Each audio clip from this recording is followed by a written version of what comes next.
Hi everyone, welcome to the bare minimum education. तो आज हम डिस्कस करेंगे 13 अगस्त 2022 की द हिंदू और द इंडियन एक्सप्रेस का analysis analysis.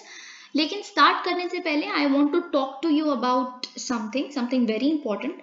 C, this is my 22nd video, if I am not wrong. This is going to be my 22nd video, and it's been quite a while that I've been uploading these videos on a consistent basis. पर अगर मुझे आने वाले 8 से 9 videos जो बच गई हैं मेरे 1 महीने को कंप्लीट होने में, अगर मुझे एक डिसेंट ग्रोथ इतना ज़्यादा नहीं लगा, तो शायद I will have to double think my idea of continuing with this series. I don't want to though, but क्या, जब मैं देखती हूँ वीडियोस पे बहुत सारे लोग देख रहे हैं 1-2 दिन छोड़ के या जैसे भी, लेकिन लाइक्स सिर्फ और सिर्फ 10 से 12, और ऐसे तो रीच कभी भी बढ़ ही नहीं सकती। आप अगर देखते हैं वीडियोस को, please like the video. You know why? Because that is exactly how this space works, है ना? Otherwise I would have never asked you to do that. And if you can't comment, it's all right. I am also a person who's very reticent about commenting. It's all right, but please like the video, please subscribe to my channel. At least आप 50 likes करिए आज की video पे। आज की जो target है आज की वीडियो का 50 likes है, और आप प्लीज आने वाले जितने भी दिन हैं मेरे 1 महीने की उसको कंप्लीट होने में, आप प्लीज 250 सब्सक्राइबर्स तो कम से कम करने की कोशिश करिए। और बस मैं यही कहना चाहूँगी, और आप किसी और के साथ, अपने जो फ्रेंड्स हैं उनके साथ भी शेयर कर सकते हैं कि ऐसा कुछ है। अगर आप बेनिफिट हो रहे हैं इस इनिशिएटिव से, please let them know also. And as far as my previous videos are concern, मैं अपने आई बटन में अपनी 11th अगस्त की और अपनी 12th अगस्त की वीडियोस को अटैच करूंगी। अब देखिए, मैं अपनी कल की वीडियो में भी ये एम्फसाइज कर चुकी हूँ और आज भी करना चाहूंगी कि मेरी 11th अगस्त की वीडियो इज अ मस्ट। अगर मेरे से आप पूछे, मेरे से कोई भी पूछे कि अभी तक की आपकी बेस्ट वीडियो कौन सी है, मैं I would say that with a blink of an eye कि मेरी बेस्ट वीडियो 11th अगस्त की है। क्यों बेस्ट है? इसलिए नहीं क्योंकि वो मेरी वीडियो है, इसलिए क्योंकि उसके अंदर जो कॉन्सेप्ट समझाए हैं मैंने, वो इतनी बेसिक अंडरस्टैंडिंग जो हमें चाहिए वो सब कुछ प्रोवाइड करता है। And the political scenario of our country is actually evolving like anything. अब इतना सब कुछ सिंपल नहीं रह गया है कि मनी बिल क्या होता है, फेडरलिज्म क्या होता है, या फिर parliamentary system क्या होता है. No, discussions haven't gotten restricted to that only. There are a lot of things. Read के CAG को, हाई कोर्ट जजेस को, सुप्रीम कोर्ट जजेस को जो प्रेसिडेंट हैं वो warrant under his hand and seal से अपॉइंट करते हैं। But what is warrant under his hand and seal? What does this term actually mean? बहुत बार हम पढ़ते हैं रिप्रेजेंटेशन ऑफ पीपल्स एक्ट 1951, उसके तहत डिस्क्वालिफिकेशन हो गई एमपी की, या फिर उसके तहत इम्प्रिजनमेंट हो गई। But what is it all about? And what are sections 8 clause 3 and 8 clause 4 of representation of peoples act? 8 clause 4 में ऐसा क्या देखा गया था कि सुप्रीम कोर्ट ने उसे 2013 में स्ट्राइक डाउन कर दिया? You must understand it very clearly. और हम time and again we come across the articles जिसके अंदर लिखा होता है कि जिनको, आपको पता है ईडी की रेट्स चल रही हैं, आपको पता है भीमा कोरेगांव केस है, हम उनके बारे में पढ़ते रहते हैं कि आज किसी को रेगुलर बेल मिली, इंटरिम बेल मिली, एंटीसिपेटरी बेल मिली, लेकिन हमें नहीं पता ये सब क्या होता है। और आपको लगता होगा कि ये बहुत लीगल चीज़ें हैं, ये सब तो हमारे लिए इंपॉर्टेंट नहीं है, पर ऐसा बिल्कुल भी नहीं है। इनफैक्ट ऐसे तरह के इश्यूज जो इलेक्शन से रिलेटेड हैं, या बेल से रिलेटेड हैं, पुलिस कस्टडी से रिलेटेड हैं, जुडिशियल कस्टडी से रिलेटेड हैं, ये पहले से they are important more than ever before. And I should be very clear about that. आपको ये पता होना बहुत ज़रूरी है कि आउटब्रेक, पैंडेमिक, एपिडेमिक, एंडेमिक, इन सब में डिफरेंस क्या है। मैंने इस हर एक पॉइंट को विद एग्जाम्पल समझाया है, एंड आई गारंटी यू कि आपको कभी ये चीज़ें याद करने की ज़रूरत नहीं पड़ेगी, क्योंकि मैंने उनको इतना ल्यूसिड वे में समझाया है कि आपको विद एग्जाम्पल्स आंखों के सामने ऑटोमेटिकली आ जाएगा सब कुछ। तो कोई ऐसी ज़रूरत रहेगी ही नहीं। और रही बात मेरी 12 अगस्त की वीडियो में, मैंने I have an immense love for biology, तो उसमें अगर मैं कोई भी बायोलॉजिकल आर्टिकल आता है तो मैं उसको, I actually put my heart and soul into it, because I make sure the kind of understanding I have about the subject my viewer should also have that. Seriously, I make sure that that happens. तो मैंने उसमें HIV का process actual में है कैसे, आपको कभी याद करने की जरूरत नहीं पड़ेगी कि जो रिवर्स ट्रांसक्रिप्टेज एंजाइम है वो क्या है, क्योंकि मैंने विद लिटरल मीनिंग सब कुछ समझाया है, किन तरह की मेडिसिन क्यों, कैसे HIV एक्ट करता है, किन कैसे CD4 सेल्स को कम कर देता है, सब कुछ उसमें एक्सप्लेन किया है मैंने।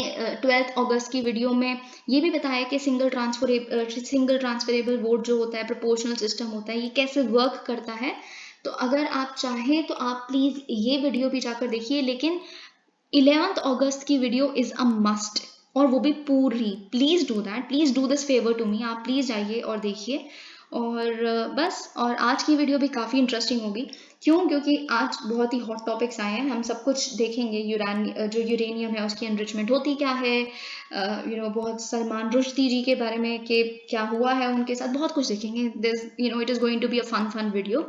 सो लेट्स गेट स्टार्टेड। और आज की वीडियो भी आपको लाइक करनी है, चैनल को सब्सक्राइब करना है और कॉमेंट कर सकते हैं, तो प्लीज़ वो भी करिए। Okay, so let's get started. Iran ने क्या किया है, ईरान ने कहा है कि हम शायद EU ने जो प्लान रखा है न्यूक्लियर डील के ऊपर, अगर हमारी डिमांड्स को वो फुलफिल करता हुआ तो हम ज़रूर एक्सेप्ट करने का सोचेंगे। देखिए, इससे पहले कि मैं आपको बताऊं ये सब चल क्या रहा है, EU ने क्या किया था और ये कौन सी टॉक्स चल रही है, मैं आपको बताना चाहूँगी कि न्यूक्लियर डील 2015 की है क्या। Okay, so some facts and figures about it. देखिए, बराक ओबामा ने ये डील को साइन किया था, ठीक है, 2015 में। ये जो ईरान का इशू है ना, ईरान का इशू, अफगानिस्तान का इशू, ये बहुत ही सेंसिटिव रहा है हर एक प्रेसिडेंट के लिए जो USA के सर पे आया है। हर एक हर उसके लिए ये बहुत ही पॉलिटिकली सेंसिटिव इशू होता है, क्योंकि आप बाय चांस आपने गलत डिसीजन ले लिया और उसके जो कॉन्सिक्वेंसेज हैं वो गलत हो गए, तो you gone, you will lose the elections next year, next time, whenever the elections will take place. तो इसीलिए, लेकिन Barack Obama was very balanced about it. उन्होंने काफ़ी सोच समझ के एक ये डील साइन की 2015 में, जिसको हम ईरान न्यूक्लियर डील कहते हैं। फिर इससे पहले कि मैं इस डील के बारे में आपको सब कुछ समझाऊं, मैं आपको ये समझाना चाहूँगी कि बाकी फिर और प्रेसिडेंट्स ने क्या किया। फिर आते हैं ट्रंप। मिस्टर ट्रंप ने 2018 में यूनिलैटरली विड्रॉ कर लिया न्यूक्लियर डील से। See, Trump is a kind of anti Iran, a kind of super anti China, है ना। बहुत ही पता नहीं, वन ऑफ हिज काइंड, पता नहीं किस तरह के वो अपने डिसीजन लेने पहले किसी से कंसल्ट नहीं करना, कुछ सहमति नहीं, कोई पता नहीं किस तरह का दिमाग लगाना, तो उन्होंने विड्रॉ कर लिया। ऐसे ही उन्होंने फिर जब बाइडन आए, बाइडन का ना 100 डेज एडमिनिस्ट्रेशन का जो टारगेट था उसमें काफ़ी इंपॉर्टेंट चीज़ें थी। अब जो ट्रंप थे उन्होंने पेरिस क्लाइमेट अग्रीमेंट से भी विड्रॉ कर लिया था, WHO से विड्रॉ करने का वो डाल दिया था, और फिर आपने न्यूक्लियर डील तो देखा ही। तो बाइडन का कहना ये था कि इन तरह जहाँ से हमने विड्रॉ किया है हम उसको दोबारा रिवाइव करेंगे, दोबारा हम उनका पार्ट बनेंगे। तो ऐसे ईरान न्यूक्लियर डील के लिए शुरू हुई वियना टॉक्स। वियना ऑस्ट्रिया की कैपिटल है, तो वहाँ पे ये बातचीत चल रही है कि कैसे न्यूक्लियर डील को दोबारा रिवाइव किया जाए, ठीक है। तो यही अब हम देखते हैं ईरान न्यूक्लियर डील एक्चुअल में है क्या। ईरान न्यूक्लियर डील को अगर हम ऑफिशियली देखें क्या कहते हैं, इसको कहते हैं joint comprehensive plan of action, JCPOA। Alright, और ये ऐसा नहीं था कि बराक ओबामा ने एक दिन सोचा और एक दिन में ये मतलब डील साइन हो गई। 2015 में एक दिन बैठे बैठे सोचा चलो ये सॉल्यूशन अच्छा लग रहा है, नहीं, ऐसा नहीं था। ये 2013 से लेके 2015 तक एक काफ़ी प्रोलॉन्ग्ड नेगोशिएशन चली थी, किनके बीच में, ईरान और P5+1 के बीच में। अब देखिए, आपको P5 पता है क्या होता है, P5 होता है परमानेंट 5। अब परमानेंट 5 क्या होता है, ये परमानेंट 5 मेंबर्स हैं किसके, यूनाइटेड नेशंस सिक्योरिटी काउंसिल के। आपको पता है कि इनके पास वीटो पावर्स भी होती हैं। ये कौन सी कंट्रीज हैं, China, Russia, UK, US and France. लेकिन अब मैंने बोला कि ईरान ने नेगोशिएट किया था P5+1 के साथ, तो 1 क्या है इधर, जर्मनी। ओके, लेकिन इन कंट्रीज के साथ साथ एक और रिप्रेजेंटेशन होती है जिनकी भी कंसल्टेशन ली जाती है, वो है यूरोपियन यूनियन का हाई कमीशन, ठीक है। इसीलिए हम देख रहे हैं कि यूरोपियन यूनियन ने एक प्लान भी यहाँ पे प्रपोज किया हुआ है, ठीक है। अब हम डील के बारे में देखते हैं कि ये डील है क्या। हम अभी बहुत कुछ डिटेल में डिस्कस करेंगे कि यूरेनियम का जो एनरिचमेंट है वो सब होता कैसे है, क्या प्रोसेस है एक्चुअल में।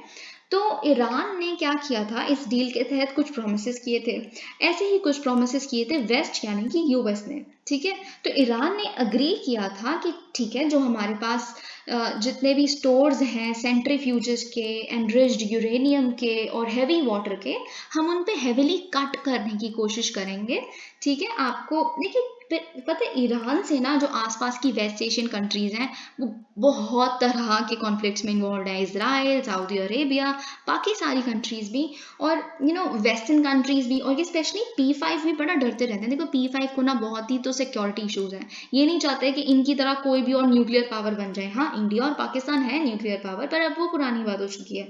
और भी कोई कंट्री, स्पेशली ईरान, जिन्हें अगर आपको पता होगा थोड़ा सा भी, तो वेस्ट जो है वो रोग स्टेट कहती है, मतलब इररिस्पॉन्सिबल स्टेट, उनका कोई भरोसा नहीं है। अगर वो बाय चांस न्यूक्लियर पावर बन गए, वो तो किसी पे भी न्यूक्लियर बॉम्ब फाड़ सकते हैं, उनको कोई अक्ल नहीं है। अगर थोड़ी सी उनकी आज थोड़ी सी लड़ाई होगी किसी से, उन्होंने तो न्यूक्लियर बॉम्ब यूज कर देना, ऐसा वेस्ट मानती है, ठीक है।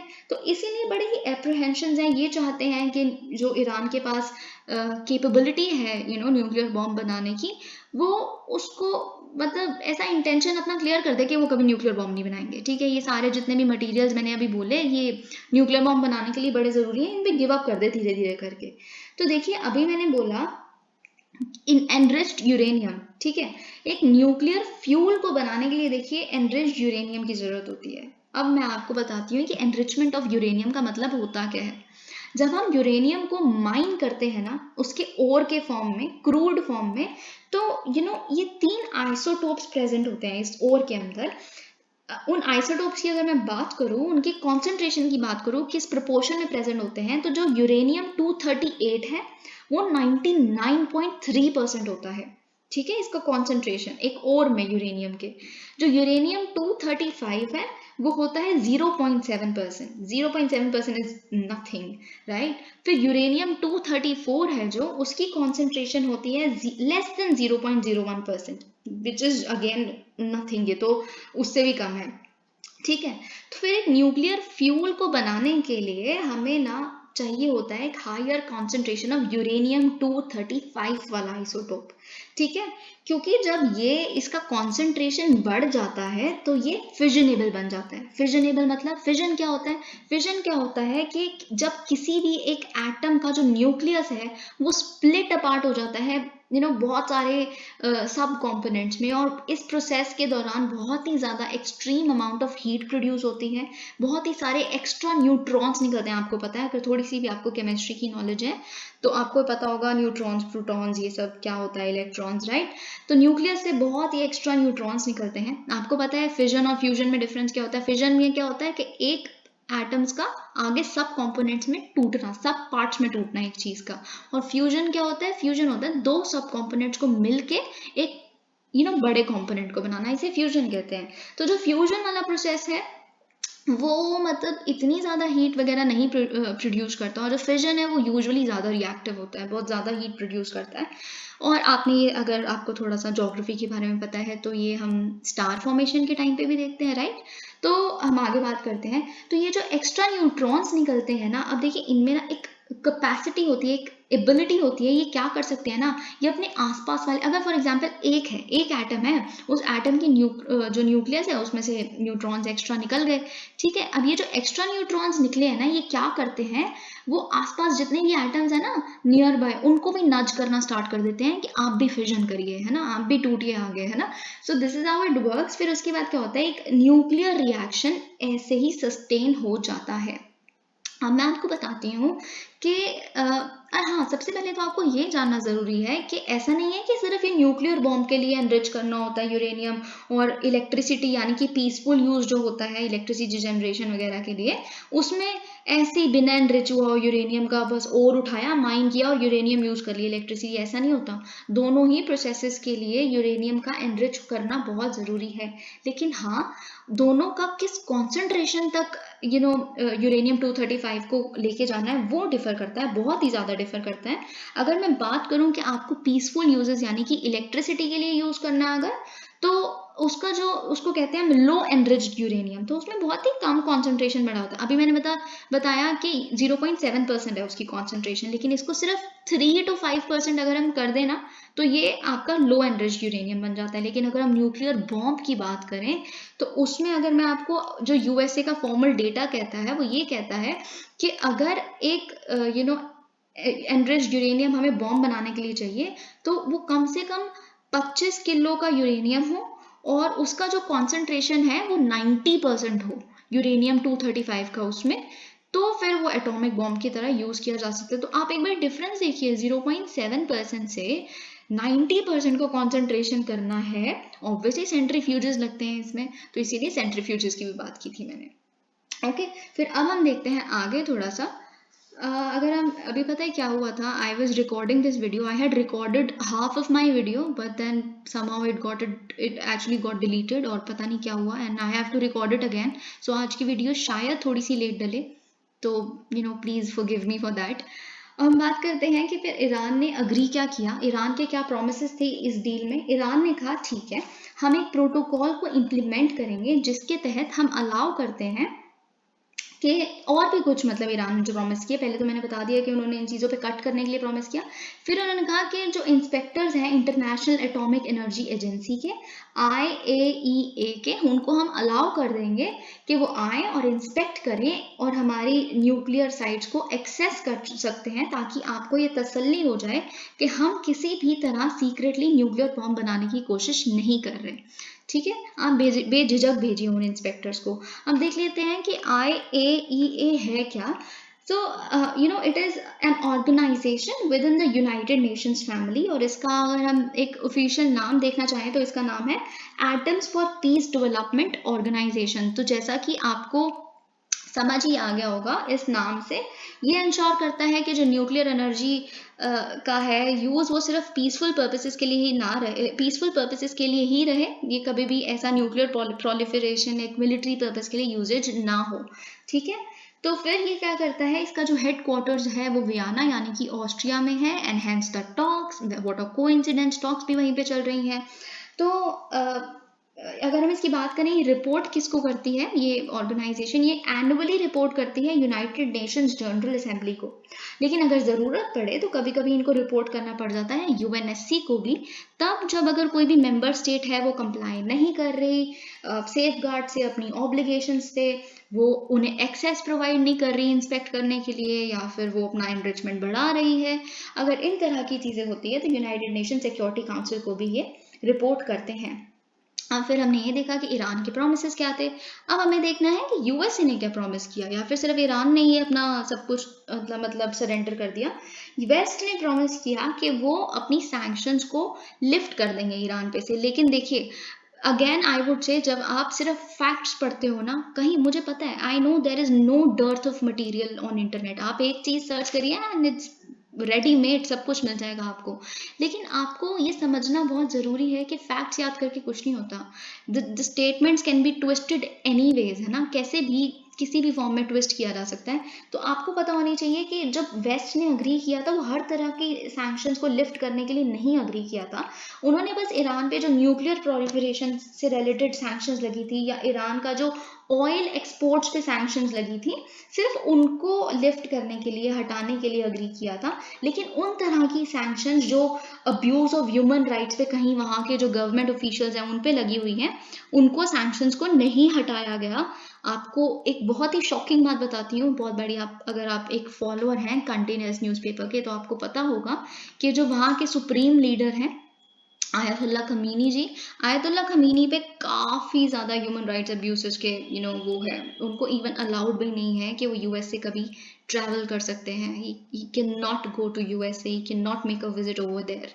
सो such are the kind of sanctions जिन्हें लिफ्ट यूएसए ने करने से बिल्कुल मना कर दिया था। उन्होंने कहा था ये न्यूक्लियर डील की बात हो रही है, आपकी इकोनॉमी ठीक है, हम समझते हैं कि इन सैंक्शंस की वजह से बिल्कुल रुक गई है, ऑयल एक्सपोर्ट नहीं होने की वजह से, ठीक है, हम आपको उसके लिए अग्री करते हैं, पर इसके आड़ में आप सब कुछ नहीं दे सकते हमसे। ठीक है, फिर उसके बाद क्या हुआ? अब आप पूछेंगे कि क्या सच में कोई फ़ायदा हुआ ईरान को इस डील से? जी हाँ, बिल्कुल बहुत ज़्यादा फ़ायदा हुआ। देखिए, ईरान की जो इकोनॉमी है ना, it's been suffering significantly over these years, due to recession. बहुत ही सालों से वहाँ पे रिसेशन चल रहा है, उनकी करेंसी डेप्रिसिएशन कुछ ज़्यादा ही चल रही है वहाँ पे।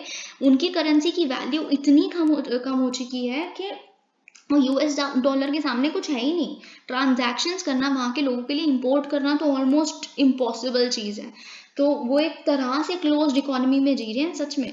तो अगर हम इन्फ्लेशन की बात करें, वो भी इतनी ज़्यादा है। अगर आप 1-2 साल पहले की अगर थोड़ी हम न्यूज़ की बात करें, तो इतना ज़्यादा कि लोगों को नोटों की, वहाँ की जो करेंसी की गड्डियाँ हैं, वो सिर्फ एक छोटा सा आटा लेने के लिए 1 किलो का लेके जानी पड़ती है। इन्फ्लेशन इज सो मच, मतलब इतनी महंगाई है वहाँ पे। तो फिर जब ये डील साइन हुई तो काफ़ी स्टेबिलिटी आई, डेफिनेटली बहुत स्टेबिलिटी आई। सबसे ज़्यादा इंपॉर्टेंट पता है क्या हुआ? कि एक्सपोर्ट्स अलाउ हो गए ना ऑयल के। तो ये तो है ही एक ऑयल डिपेंडेंट इकोनॉमी ना, तो बहुत हद तक उसने काफ़ी सहूलियत प्रोवाइड कर दी। अब हम बात करें कि ट्रंप ने क्यों, जैसा मैंने आपको कहा था, विड्रॉ किया था। ट्रंप ने ना सबसे ज़्यादा उस पर जो प्रेशर होता है ना, उस पर था वो सऊदी अरेबिया और इसराइल से था। इसराइल तो आपको पता है, बिल्कुल पता नहीं क्यों ईरान के आए दिन वहाँ पे हाईजैकिंग करता रहता है। वहाँ पे जितने भी कंप्यूटर्स हैं वहाँ के, उनको अटैक कर देता है, हैक कर लेता है। ईरान के जितने न्यूक्लियर साइंटिस्ट हैं उनको भी मार देता है। बहुत कुछ है। इसराइल तो आए दिन कोई ना कोई अटैक करता रहता है ईरान पे। और अगर हम सऊदी अरेबिया की बात करें, देखिए सऊदी अरेबिया और ईरान है ना, वो एक शिया सुन्नी कॉन्फ्लिक्ट में काफ़ी एंगेज्ड हैं। अगर आप यमन की बात करें, सीरिया की बात करें, तो वहाँ पे भी ये दोनों प्रॉक्सी वॉर्स लड़ रहे हैं। ईरान क्या है, एक शिया डोमिनेटेड कंट्री है, और सऊदी अरेबिया क्या है, एक सुन्नी डोमिनेटेड कंट्री है। तो इन दोनों में इस चीज़ की लड़ाई है। और ट्रम्प और यूएसए की हिस्ट्री ये कहती है कि सऊदी अरेबिया और इसराइल उनके लिए बहुत इंपॉर्टेंट है, तो इसीलिए ये उनको फेवर करते हैं। अब रही बात इंडिया की, अगर ये बाय चांस ये जो न्यूक्लियर डील रिवाइव होने की बातें चल रही हैं, रिवाइव हो जाती है, तो India will be in a win win situation. By because आपको पता है कि जो रीजनल कनेक्टिविटी के हमारे प्रोजेक्ट्स हैं, हमारे रीजनल कनेक्टिविटी के जो एफर्ट्स हैं, वो वेन में नहीं जाएंगे। जैसे चाबहार पोर्ट पे हम खुल के, दिल खोल के काम कर सकते हैं उनके साथ। फिर अभी तो हम फिर भी यूएसए के सोच के, यूएसए बार बार हमें वॉर्न करता रहता है, आप रशिया के साथ भी एंगेज कर रहे हो, आप ईरान के साथ भी एंगेज कर रहे हो, और हम दोनों को ही पसंद नहीं करते, है ना। तो ये गलत है। तो इसीलिए इंडिया थोड़ा सा प्रेशराइज्ड हो जाता है। आपको पता होगा, अगर ये डील साइन हो जाती है ना, तो अभी जो हमें रेलवे लाइन बनानी थी चाबहार के पास के, वही प्रोजेक्ट के दौरान जो इंडिया की एक कंपनी ने उससे किक आउट कर दिया था ईरान ने, कि नहीं इतने साल हो गए, कुछ कर हो नहीं रहे हो आप, 2016 का हुआ है डील साइन, अभी तक रेलवे लाइन का वो बनने की बात नहीं हो रही। इंडिया की कंपनी बिल्कुल सीरियस ही नहीं है ईरान को लेके, तो उन्होंने कहा हम खुद बना लेंगे अपनी रेलवे लाइन। तो फिर इससे क्या हुआ कि फिर वो चाइना के क्लोज होते जा रही है ईरान, राइट। आपको पता है कि 25 साल के लिए $400 बिलियन की डील साइन हुई है चाइना और ईरान के बीच में, है ना, which is actually of grievous concern for India, क्योंकि हम, चाइना तो हर जगह होती जा रही है। ये श्रीलंका में डेट ट्रैप डिप्लोमेसी, ईरान में ये आ गए हैं, हमारे लिए खतरनाक है। हमारे लिए अच्छा हो जाएगा ये न्यूक्लियर डील साइन हो जाए, हम खुल के उनके साथ अपना डिप्लोमेटिक रिलेशन अच्छा करेंगे। फिर हम ईरान के जो ऑयल इंपोर्ट्स हैं, वो हम इतना ज़्यादा ऑयल इंपोर्ट करते थे, अराउंड 40%, वो भी हमने बिल्कुल जीरो कर दिया अचानक से। तो ऑयल इंपोर्ट्स करेंगे, चीपर ऑयल मिलेगा, हमारा इंपोर्ट बिल कम हो जाएगा, फिजिकल डेफिसिट भी कम हो जाएगा, राइट। तो ये हमारे लिए काफ़ी अच्छा होगा। अब देखिए, यूरोपियन यूनियन है, उसने कुछ कुछ अपने ऐसा ड्राफ्ट बनाया है और सबमिट किया है, जिसपे जो वियना टॉक्स हैं, ये 15 महीने से चल रही हैं। अब इसमें पता है ईरान ने ये कहा है कि अगर इसमें हमारी जो डिमांड्स हैं वो फुलफिल हो जाएगी तो ठीक है। अब सबसे इंपॉर्टेंट डिमांड पता है ईरान की क्या है? कि ये जो ट्रम्प टाइप प्रेसिडेंट्स आते हैं ना, ये आ गए गलती से, तो आप अपने सेफगार्ड में ये लिख के दीजिए कि कोई भी प्रेसिडेंट आए चाहे, लेकिन वो ऐसे विड्रॉ नहीं कर सकता यूनिलैटरली। तो आप, उन्होंने यूरोपियन यूनियन को ये कहा है कि आप अपने ड्राफ्ट में अगर ऐसा लिखा होगा तो ही हम मतलब एक्सेप्ट करेंगे इस ड्राफ्ट को। ठीक है। अब देखिए, पता है ऐसा नहीं हो सकता, जैसा कि मैंने आपको बताया था कि जो ईरान है ना, वो काफ़ी सेंसिटिव इशू है यूएसए के प्रेसिडेंट्स के लिए। उन्हें नहीं पता कि उनका पॉलिटिकल रैमिफिकेशन क्या होगी, तो ये गारंटी तो वो नहीं दे सकते कि आने वाले प्रेसिडेंट्स क्या करेंगे। तो देखते हैं कि क्या कंक्लूजन निकलता है इसका। तो अब बहुत इंपॉर्टेंट है ये जानना कि ताइवान इशू क्या है। Avoid unilateral action to alter Taiwan status quo says India. ठीक है, इंडिया ने ये कहा है, लेकिन उससे पहले हम थोड़ा सा देख लेते हैं कि ताइवान का जो इशू है अभी तक इवॉल्व हुआ कैसे है। ठीक है, तो देखिए क्या हुआ था, जो यूनाइटेड स्टेट्स ऑफ अमेरिका की हाउस की स्पीकर हैं Nancy Pelosi ji, she arrived in Taiwan on August 2 despite China's strong opposition. देखिए क्यों ऐसा था, क्योंकि पिछले 20 सालों में पहली इतनी हाई लेवल विजिट थी जो हो रही थी ताइवान में। देखिए it was actually equivalent to recognizing Taiwan as a separate entity which China definitely cannot bear. Okay तो यही नैन्सी पेलोसी की विजिट ने किया। फिर चाइना ऑब्वियसली भड़क गया। चाइना ने बहुत सारी मिलिट्री ड्रिल्स करनी स्टार्ट कर दी। किस दिन? अगस्त 4 को, बिल्कुल 2 दिन बाद। कहाँ पे? 6 रीजन्स में ताइवान के आसपास। और फिर प्रैक्टिकली अगर हम एक रियलिटी देखें तो ये in real what it was doing is कि ये नेवल और जो एयर ब्लॉकेड कर दिया इसने, मतलब शिपिंग और एविएशन ब्लॉकेड हो गया वहाँ पे। बहुत सारे चाइना ने और भी बड़ा कुछ किया। चाइना ने बिल्कुल इंपोर्ट करना बंद कर दिया इनके फूड स्टफ वगैरह को, बहुत कुछ किया। फिर ताइवान स्ट्रेट में भी काफ़ी कुछ इन्होंने मिसाइल्स वगैरह टेस्ट करनी स्टार्ट कर दी। तो फिर रिस्पॉन्स में हाँ ताइवान ने भी कुछ मिलिट्री एक्सरसाइजेस की, लेकिन अब फाइनली चाइना ने रैप अप कर दी अपनी लाइव ड्रिल्स को। ठीक है, तो फिर अब हम देखते हैं कि ताइवान का इशू एक्चुअल में है क्या। Please do me a favour, आप प्लीज़ ताइवान की इमेज को गूगल करिए और फिर जो मैं बोलूँगी प्लीज़ उसे समझिए। वैसे तो आप एक बार बस गूगल करके देख लीजिए और सुनिए कि मैं क्या कह रही हूँ। ताइवान को अगर हम ऑफिशियली देखा जाए, पहले क्या कहा जाता था? Formosa, FORMOSA। ताइवान एक बहुत ही छोटा सा आइलैंड है जो चाइना के ईस्ट कोस्ट पे स्थित है, अगर आप उस इमेज में देखें। और जो चाइना के मेनलैंड से सेपरेट होता है एक स्ट्रेट के वजह से, जिसे हम कहते हैं Taiwan straight. It is nothing but a water channel. Okay, तो ये कह सकते हैं आप मैरीटाइम बॉर्डर है दोनों के बीच में। तो अगर हम बात करें तो ताइवान क्या है? It is a part of the first island chain. अब फर्स्ट आइलैंड चेन की और भी काफ़ी आइलैंड नेशंस और टेरिटरीज पार्ट हैं, जैसे जापान, साउथ कोरिया, फिलीपींस। अब ये इसका नाम फर्स्ट आइलैंड चेन क्यों है? क्योंकि इसके पीछे रीज़न है कि ये first line of defence act करेंगी अगर कल को यूएसए के को एक डायरेक्ट मैरीटाइम वो दिया जाता है, चैलेंज दिया जाता है बाय चाइना और एनी अदर कंट्री। तो ये काफ़ी प्रो यूएस कंट्रीज हैं, है ना, Taiwan, Japan, south Korea, Philippines. ठीक है, तो अब हम देखते हैं कि जो जो पीपल्स रिपब्लिक ऑफ चाइना है, PRC, यानी कि चाइना, वो ताइवान को कैसे देखती है? वो ताइवान को अपना ही एक ब्रेक अवे प्रोविंस मानती है, एक टूटा हुआ हिस्सा, जो कहते हैं ठीक है हाँ थोड़े टाइम के लिए खफा है लेकिन है एक्चुअल में चाइना का ही पार्ट। लेकिन अगर हम रिपब्लिक ऑफ चाइना यानी कि ताइवान की बात करें तो वो कैसे? देखिए आपको मैं एक बात बता दूं, अगर आप थोड़ा सा हिस्ट्री जाके पढ़ेंगे ना, कभी मन हो तो आपका, तो आपको पता चलेगा जो असली चाइना है ना, जो असली चाइनीज लीडरशिप एक्चुअल में ताइवान है। एक्चुअल में जो ताइवानीज लीडर्स हैं दे वर हीरोज, राइट? तो उनको काफ़ी ज़्यादा they take pride in this history of theirs and they look at themselves as independent and they have stood firm against China's reunification goal. किसी भी तरह का हम चाइना के साथ खुद को नहीं मिलने देंगे, उन्होंने आज तक अपने डट के इस बात पे खड़े हुए हैं।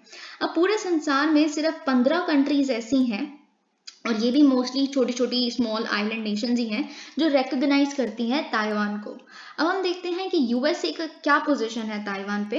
देखिए यूएस ना बहुत ही लेवल्स पे टाइज मेंटेन करता है ताइपी यानी कि ताइवान की कैपिटल के साथ। तो ये बहुत सारे अपने वेपन्स बेचता है ताइवान को, बहुत ही तरह की और चीज़ें लेवल्स पे काफ़ी टाइज हैं इनके। और अगर ऑफिशियली बात करें तो जो पीपल रिपब्लिक ऑफ चाइना है, पीपल्स रिपब्लिक ऑफ चाइना यानी चाइना की जो वन चाइना पॉलिसी है, उसको सब्सक्राइब करता है यूएसए ऑफिशियली, है ना। वन चाइना पॉलिसी क्या है? मतलब जो ताइवान है, जो तिब्बत है और जो हांगकांग है, वो उनका एक बहुत ही इंटीग्रल पार्ट है चाइना का। और कोई भी कंट्री इस चीज़ में उनके नेशनल इंटरेस्ट में, उनके इंटीग्रल पार्ट्स में इंटरफेयर करने की कोशिश करेगा, they would not take that. Okay, this is one China policy.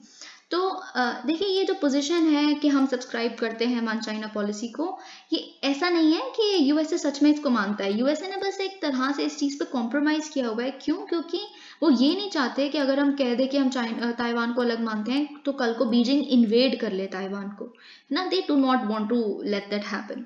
और नैन्सी पेलोसी की विजिट ने इसी डेलिकेट से डिप्लोमेटिक बैलेंस को, जो आज तक मेंटेन किया जा रहा था यूएसए द्वारा, उसको डिस्टर्ब कर दिया है। अब हम बात करें अगर चाइना की पोजीशन की, तो चाइना की पोजीशन तो वैसे ही क्लियर है, वन चाइना पॉलिसी।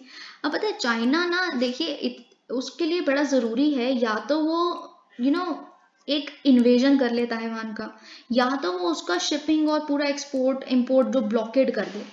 क्यों जरूरी है? क्योंकि पता है आपको, पता है मैंने बताया था कि ताइवान से जितना भी फूड स्टफ इंपोर्ट हो रहा था वो उन्होंने बैन कर दिया चाइना ने, लेकिन उन्होंने वहां का सेमीकंडक्टर इंपोर्ट बैन नहीं किया, क्योंकि जो ताइवान की एक कंपनी है, ताइवानी सेमीकंडक्टर मैन्युफैक्चरिंग कंपनी TSMC, वहां से मैक्सिमम इंपोर्ट करती है चाइना, और इनफैक्ट यूएस से भी। ठीक है, तो अभी इंपोर्ट पे डिपेंडेंट रहना पड़ता है चाइना को ताइवान से। अब आपको पता है चाइना के लिए तो बड़ा ज़रूरी है अपनी प्रेस्टीज को मेंटेन करना as the electrical capital of this entire world, है ना।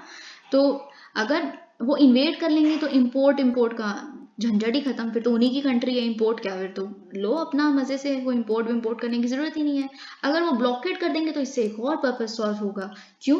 क्योंकि जो यूएस और चाइना एक हाईटेक कंपटीशन में इन्वॉल्व हैं, वो कहीं ना कहीं उसमें एक चाइना को एज मिल जाएगा, राइट, क्योंकि यूएसए भी उससे इंपोर्ट कर रहा है, उसी कंपनी से यूएसए भी सेमीकंडक्टर्स इंपोर्ट करता है।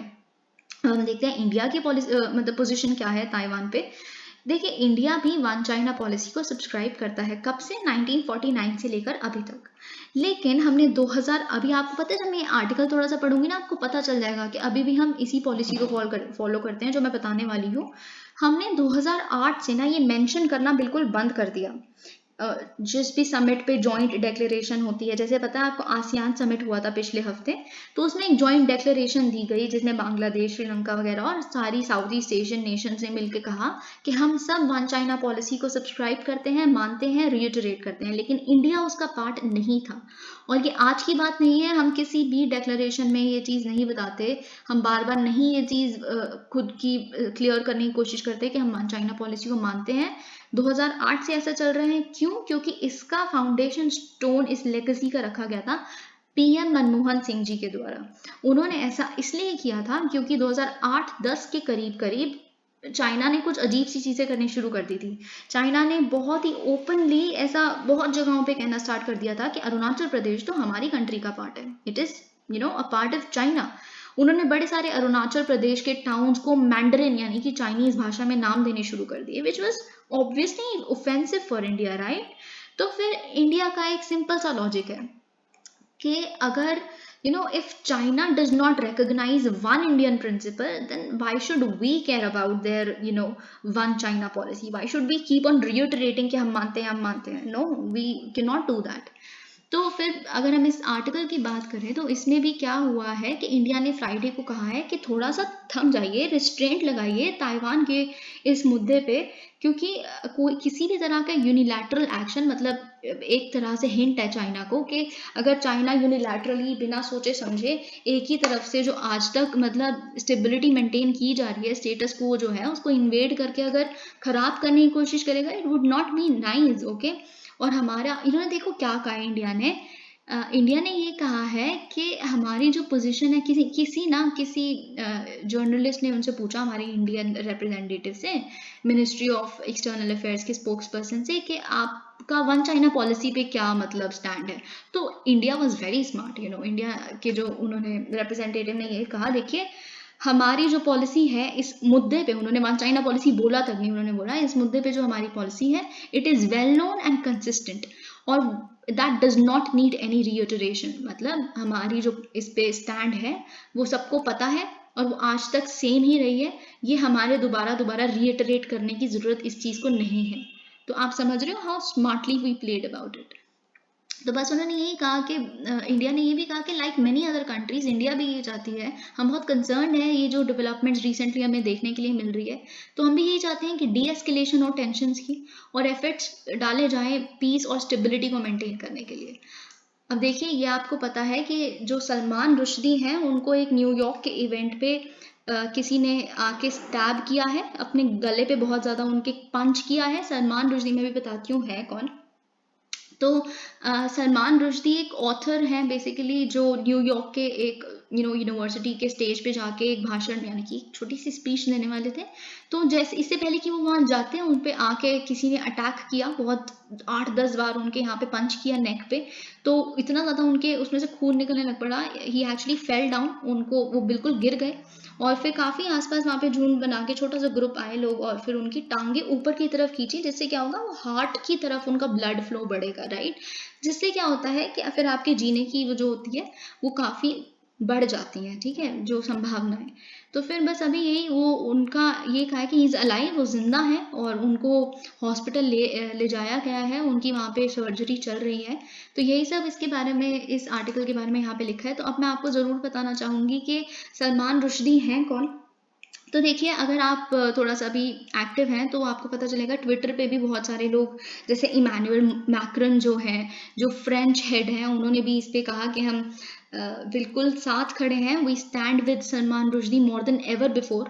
हम उनकी आवाज़, उनकी फ्रीडम ऑफ स्पीच, जो आज तक वो इतने लिबरलिज्म के लिए, सबकी डेमोक्रेसी के लिए, सबके राइट्स के लिए खड़े हुए हैं, हम उनके साथ खड़े हैं। ऐसे ही स्टैनली जॉनी, अगर आपको स्टैनली जॉनी के बारे में थोड़ा सा भी पता है कि ये द हिंदू में ही बहुत सारे एडिटोरियल्स लिखते हैं, इज एन इंटरनेशनल एक्सपर्ट। उन्होंने भी ये कहा है कि 1991 में जो उनके जापानीज ट्रांसलेटर थे, मतलब सलमान रुश्दी की एक बुक के द सैटनिक वर्सेस, इसी को लेके सारा दंगा है, मैं बताती हूँ आपको। उनको मार के डेथ दे दी गई 1991 में। फिर 1991 में ही जो उनके इटालियन ट्रांसलेटर थे, he was stabbed to death. फिर देन 1993 में उनके जो नॉर्वेजियन पब्लिशर थे इस बुक के, उनको मार दिया गया, ही वॉज शॉट डेड। तो अब फाइनली सलमान रुश्दी को टारगेट किया गया है। अब मैं आपको बता दूं कि एक्चुअल में ये है कौन। He is an Indian born, ये बॉम्बे में पैदा हुए थे, ब्रिटिश वाले टाइम के बॉम्बे में। He is an Indian born British American novelist, और इनका एक वर्क था, इनका एक काम है जिसका नाम है द सैटनिक वर्सेस। ये सैटनिक वाला, वो वाला इंग्लिश वाला शैतान, यानी कि शैतान, ठीक है, इन हिंदी इट इज कॉल्ड शैतान। तो ये सैटनिक वर्सेस जो है, ये 1988 में लिखा गया था। तो इसमें ना कुछ मैं आपको एग्जैक्टली नहीं बता सकती, मुझे पता है कि क्या लिखा गया था, but I would want to avoid it, बस आपको जानना ज़रूरी भी नहीं है। पर उसमें कुछ कुछ प्रॉफिट मोहम्मद को ऐसा पोर्ट्रे किया था जो थोड़ा सा ऑफेंसिव था उन्हीं की कम्युनिटी के लिए। तो उनको बहुत सारे ऐसे जगहों से, बहुत सारी कंट्रीज से फतवा कसा गया उनके अगेंस्ट। और ईरान ने तो मतलब इनफैक्ट ये कह दिया था, ईरान के कई लोगों ने, अगर उनका जो भी सर काट के लाएगा उसको इनाम मिलेगा। ईरान ने उन पे कह दिया था कि ये जो उनका वर्क है, इट इज़ ब्लास्फेमस अगेंस्ट इस्लाम। इतना ज़्यादा लड़ाई होगी क्योंकि ये ब्रिटिश इनका वो है। तो फिर ईरान और यूके ने, दोनों ने डिप्लोमेटिक रिलेशन ही तोड़ दिए रुश्दी जी की कंट्रोवर्सी के ऊपर। इट वाज सो इंटेंस, मतलब ये कोई छोटा मोटा इशू नहीं था 1980s के टाइम पे। तो देखिए, ब्लास्फेमी क्या होता है। ब्लास्फेमी एक ऐसा एक्ट है, चाहे लिख के करें आप, चाहे बोल के करें, चाहे कोई ड्राइंग बना के करें, जिससे किसी भी तरह से आप किसी रिलीजन को या फिर भगवान को, है ना, किसी भी तरह से आप इंसल्ट कर रहे हो, या फिर आपकी उस एक्ट में लैक ऑफ रेवरेंस दिखती है भगवान या किसी पर्टिकुलर रिलीजन के लिए। लैक ऑफ रेवरेंस मतलब आप रिस्पेक्ट नहीं करते, आप किसी रिलीजियस फीलिंग की रिस्पेक्ट नहीं करते, तो इसे ब्लास्फेमी कहते हैं, ठीक है। तो बस यही था। तो अब बहुत ये बहुत ही लिबरल राइटर हैं, ये चाहे इनकी कम्युनिटी भी अगर कुछ कहती हो तो ये उसके अगेंस्ट भी खड़े हुए हैं आज तक। So this is all about it. तो हम देखते हैं कि जॉनसन एंड जॉनसन, आपको बहुत अच्छे से पता होगा, कौन नहीं जानता जॉनसन एंड जॉनसन पाउडर को। तो इन्होंने क्या किया, जो इनका बेबी पाउडर है ना, जिनकी एड्स हम बचपन से लेके अभी तक देख के बड़े हुए हैं, जो टैल्क है ना, टैल्कम पाउडर, तो उसको वर्ल्ड वाइड उन्होंने अगले साल बोल दिया है कि हम उसको पुल ऑफ कर लेंगे, मतलब हम जितनी मार्केट में बिकता है हम वो बिकना बंद हो जाएगा। यही सेम उन्होंने लास्ट ईयर यूएस और कनाडा में ऑलरेडी ये कर चुके हैं, वहाँ पे Johnson and Johnson baby powder नहीं बिकता। तो अब उन्होंने कहा है कि हम टैल्क को रिप्लेस कर दें। कौन स्टार्ट से ऐसा इसलिए हो रहा है क्योंकि ऐसे केसेस सामने आए हैं कि ये ओवेरियन कैंसर, अगर कोई फेमिनिन इसको अपने पर्सनल हाइजीन के लिए इस पाउडर को यूज करती थी तो उससे ओवेरियन कैंसर हो जाता है, बहुत सारे केसेस देखे गए हैं ऐसे, तो इसीलिए इसको रिप्लेस किया जा रहा है। ऑलराइट, अब हम देखते हैं। ओके, सेंटर ने क्या किया है, सेंटर अब एक रिव्यू पिटिशन डालेंगी सुप्रीम कोर्ट को, ऑलरेडी एक पिटिशन डाल चुकी थी, लेकिन एक रिव्यू पिटिशन नहीं, सुप्रीम कोर्ट एक ऑलरेडी जजमेंट देख चुके हैं। रिव्यू पिटिशन क्या होता है कि सुप्रीम कोर्ट को ये बोलना एक पिटिशन डाल के कि आप अपनी पिछली जजमेंट को रिव्यू करें। देखिए, सिर्फ सुप्रीम कोर्ट के पास ही एक ऐसा राइट है, राइट नहीं, एक ऐसी वो है, मतलब अलाउ किया गया है उन्हें, सिर्फ सुप्रीम कोर्ट को ही, कि वो अपनी प्रीवियस जजमेंट को रिव्यू कर सकती हैं। कर तो हाई कोर्ट भी सकती है, मतलब जिसने वो जजमेंट दी है वो रिव्यू कर सकती है, ठीक है। तो फिर अब क्या है, यूनियन मिनिस्टर ऑफ एनवायरमेंट जो है भूपेंद्र यादव जी, उन्होंने कहा है कि हम एक रिव्यू पिटिशन डालेंगे सुप्रीम कोर्ट, ताकि अपना जो जजमेंट उन्होंने इको सेंसिटिव जोन्स पे दिया है, जिसको लेके आपको पता है केरला, कर्नाटका, तमिलनाडु, बहुत सारी स्टेट्स ऐसी हैं जो इसके अगेंस्ट प्रोटेस्ट कर रही हैं। इनफैक्ट आंध्र प्रदेश ने भी बोला है कि हम बात करेंगे, जबकि आंध्र प्रदेश तो इन्हीं की सरकार है, इन्हीं के साथ इनके सहमति से ही आई है वो सरकार जगन मोहन रेड्डी जी की।